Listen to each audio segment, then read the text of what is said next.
आप सबको पता है कि जनवरी अटेम्प्ट जेई का अप्रोचिंग है और काफ़ी सारे बच्चों ने गिव अप कर दिया है या वैसे ही एक्सपीरियंस के लिए पेपर देने जा रहे हैं, जो कि सही नहीं है। आप जनवरी अटेम्प्ट में ही अच्छी परसेंटाइल बना सकते हो। उसका रीज़न है बहुत सारे बच्चों ने गिव अप किया होता है और कुछ इंपॉर्टेंट टॉपिक्स करके ही आप बहुत अच्छी परसेंटाइल बना सकते हो।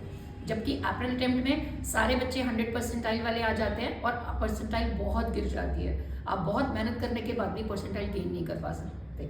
मेरा ये 27 ईयर्स का एक्सपीरियंस है कि मेरे बच्चे जनवरी अटेम्प्ट में ज़्यादा अच्छा परफॉर्म कर पाए हैं, ज़्यादा अच्छी परसेंटाइल लेते हैं as compare to April attempt. उसके लिए मैंने कुछ टॉपिक्स भी इम्पॉर्टेंट बनाए हैं जो आप अच्छी तरह से कर सकें, जिससे आपकी परसेंटाइल बढ़ जाए। जैसे क्लास 12 तो अभी भी आप पढ़ रहे हैं। सेमीकंडक्टर एक ऐसा टॉपिक है जिसमें से इतने सालों में जनवरी अटेम्प्ट में आप कभी भी PYQs खोलो, आपको हर बार इसमें से एक क्वेश्चन दिखेगा ही दिखेगा। अब जैसे बहुत इंपॉर्टेंट जो बार बार आते हैं, जेनर डायोड पे क्वेश्चन, फोटो डायोड पे क्वेश्चन, लॉजिक गेट्स इन पे क्वेश्चन, ये होता ही होता है जब भी जेई का पेपर होगा जनवरी अटेम्प्ट का। सेकेंड आता है एटम न्यूक्लियाई का यूनिट, जिसमें न्यूक्लियर डेंसिटी 1:1 रेशो होती है। हर एटम के लिए न्यूक्लियर डेंसिटी की रेशो 1:1 रहती है। रेडियस की रेशो पता है, मास नंबर की पावर 1/3 और क्यू वैल्यू निकालना किसी भी रिएक्शन की। थर्ड टॉपिक आता है डुअल नेचर। डुअल नेचर में से फोटोइलेक्ट्रिक इक्वेशन, ग्राफ्स और एमिशन कब टेक प्लेस करती है, कब, जब बैंड गैप अगर छोटा होगा एनर्जी ऑफ इंसिडेंट फोटोन से तो फोटोइलेक्ट्रिक एमिशन नहीं होगी, और अगर बड़ा होगा तो फोटोइलेक्ट्रिक एमिशन होगी। Very common question to come. ये सारे के सारा पोर्शन जो है ऑटोमेटिकली 2 से 3 क्वेश्चंस 20 में से आपके कंट्रीब्यूट 25 में से कर पाता है। So important. Then it comes electromagnetic waves. Series सबने याद की होती है स्कूल के पेपरों के लिए।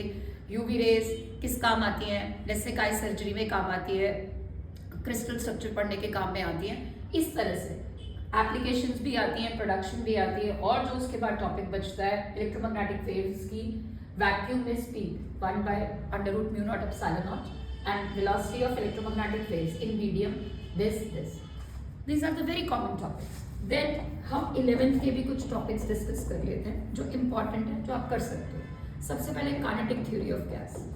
Again a very important and very small chapter, just formula based question.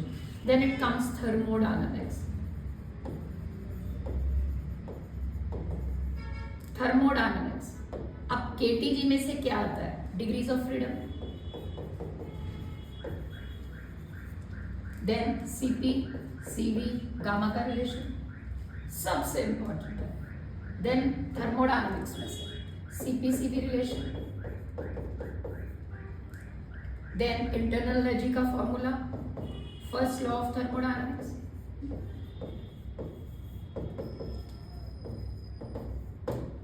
ये सारे टॉपिक्स हैं।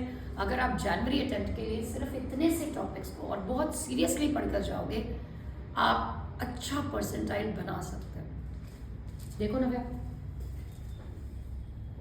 फटाफट बना ले, करता हूं मैं करूंगा।